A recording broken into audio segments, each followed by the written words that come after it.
Palestinian Arab culture is sick. It's evil. It glorifies murdering Jews. In addition, they are the most ungrateful, spiteful people around. Here we are witnessing Palestinian Arabs on the Temple Mount, stomping on the flag of the United Arab Emirates, who just made a deal with Israel. Here's the sad paradox.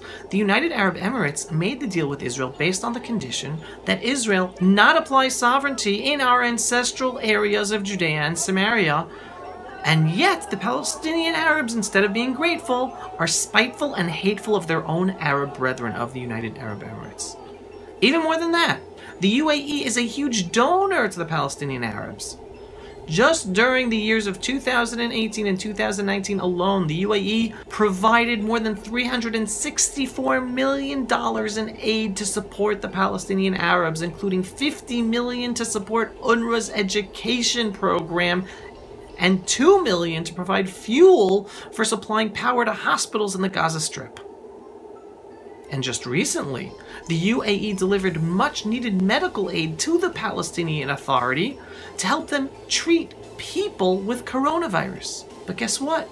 The Palestinian Authority refused to accept the much-needed medical aid because the plane carrying it landed at Israel's Ben Gurion International Airport, and it wasn't coordinated with the Palestinian Authority. As the Palestinian Authority's Minister of Health said of the UAE's aid, quote, "There has been no coordination with the PA, so we cannot receive such aid. We are a sovereign authority.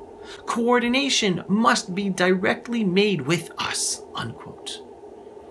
The Palestinian Authority prioritizes its spite and hatred over healing its own people, and its own people prioritize their hatred over gratitude. They are a people with no appreciation for friends and totally ungrateful for aid.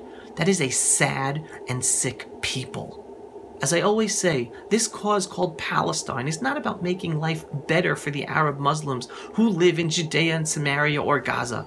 It's not even about self-determination because they are their own sovereign authority. It's about one thing: destroying the Jewish state of Israel and killing Jews.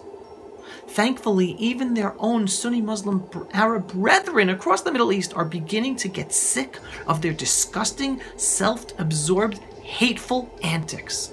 And that's a positive sign for true peace. Not a peace with an artificially created state for a people created called Palestinians, but a peace with an Israel that gives freedom and equality for all Arab Muslims that want to live in peace with us. Pulse of Israel, frontline videos from the Holy Land. Support our work by donating today.